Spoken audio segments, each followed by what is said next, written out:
Good morning, everybody. Welcome to the Daily Recovery Snack by Recovery Concepts. I'm Chris. Thanks for joining on this Thursday, May 28th. Hope everybody's doing good today.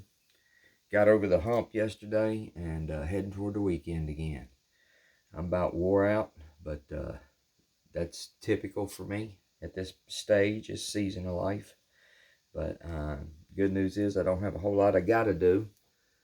I have a whole lot I need to do, but I ain't got a whole lot I got to do. So I can slow it down a little bit and try to get a few things done with a couple of breaks here and there, which does not hurt my feelings.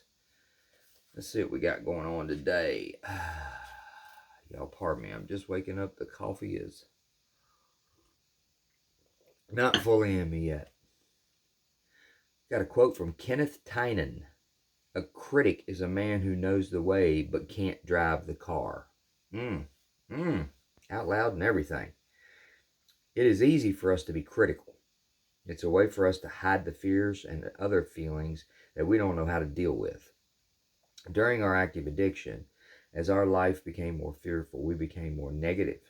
Instead of admitting we were lost and in trouble, many of us acted as if we knew everything. We acted as if we had chosen this life of addiction, refusing to see it as the illness it is. Being critical is easy to carry into recovery because in recovery we still have fears. Plus, in recovery, we don't have the chemicals to cover up these feelings of fear. So in recovery, when fear and other negative feelings come along, we need to turn to our friends, sponsors, and higher power. In recovery, we use courage to change fears into deeper relationships with our friends, our values, and especially our higher power. When we find ourselves wanting to be critical, we should call a sponsor or say the Serenity Prayer. And we can ask ourselves, what am I afraid to face? Prayer for the day. Higher power, help me seek safety in you and others instead of hiding in fear and cynicism. Today's action. I will list my 5 favorite things to be critical about. Today I will try not to be critical. I will work to embrace gratitude instead of fear. How I relate to that is it talks about me and my life and addiction, pretty much. I didn't have a lot of good things to say about, things that were going on around me. I was kind of hard to be around, I believe. You know, I was, it's fair to say I was very critical of others. And I don't know where I picked that up. I swear, like I said, a whole lot of things, just like everything else in my life and my childhood and stuff. I was taught the right things to do and how to act and right and wrong. I just deviated from them for a long amount of time. And again, I know more about me these days after going into recovery, working step works, and doing the work to figure out what was really bothering me. I know a lot more about me, about the whys of some of the situations of the choices that I made. But I was very critical. I would deflect as well. Any way that I could look above what was going on, I could tell you the best way to do something, or if I didn't have an idea, I'd downplay it as being meaningless to try to achieve anyway. It was just I wasn't a great guy, man. I wasn't a great guy. How I got over that? My sponsor in recovery, and I can still be that way today. Again, like I said, all this recovery stuff, I still have a lot of the isms from alcohol and drugs. I do not drink, I do not drug, and have not for a good long time. But the isms themselves still reside in me sometimes. The trick is when they come up, I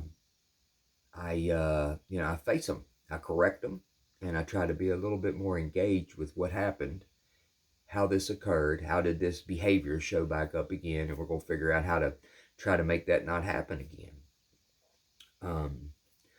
But progress for me is that these things happen a lot less than they used to, and that's just got to be good enough. That's it. But my sponsor helped me with the criticalness, the deflection, and basic existence walking around other people on this planet. Even, in the rooms of recovery, in my recovering friends, or out there with the earth people at Walmart and Kroger and, running around in the world, people that didn't know anything about addiction, a way to carry myself and make a decision-making pattern about what I was getting ready to say next. He set me up with a killer way to think about it. Whenever something hits my brain and gets ready to fly out of that hole under my nose, my sponsor told me, Chris, stop for a second. Just practice the pause. Stop and think and go through these 3 questions. What you're thinking, does it need to be said? Number 1. Number 2, does it need to be said now? And most importantly, number 3, does this need to be said by you? Because I have found that the first 2, no is the answer a whole lot of times. But number 3, it's no almost all the time. I found a lot of my problem back in the day was I would interject myself into situations nobody asked me to join. Does it need to be said by me? That was critical because I thought I was supposed to be a part of everything. I'd put myself in it. Then if it got hard, I'd run. I'd leave the conversation. I'd act like it ain't important anyway. It's crazy how that worked, and it was uncomfortable learning that about me because it's like, that's some bullshit. That's not a good way to be with, the people around you, friends, whoever the case may be, whatever, man, just in general society, it's not a good way to be. So that really helped me a lot. Does it need to be said? Does it need to be said now? And most importantly, does it need to be said by me? Because a lot of things are not my place. And nobody asked me nothing. If people don't ask me nothing, I got to watch my mouth, man, because I'm getting ready to tell them the answer, what they should do and all that stuff. And I pull the reins back a lot better today than I used to. And that keeps my life a little bit more serene. Because if I open my mouth into a situation that ain't got nothing to do with me, a lot of times that produces toxicity and problems. And I'm in it now. I'm in it. And I don't have to be. A lot of times I don't have to be. So that's what I got from today's reading. So I hope you guys are well. Come on back and join me tomorrow. You know the deal. Tell a friend. And definitely like and subscribe. Like the video for today and subscribe if you don't mind. It helps with the algorithms or whatever. And other than that, I'm going to get after it and try to get a few things done. But if you felt moved to do so, come on back. We'll do it again tomorrow, Lord willing. We'll make a Friday out of it. Y'all stay safe out there today. Be kind. Help somebody. Y'all have a blessed day and hopefully see you tomorrow. Bye-bye.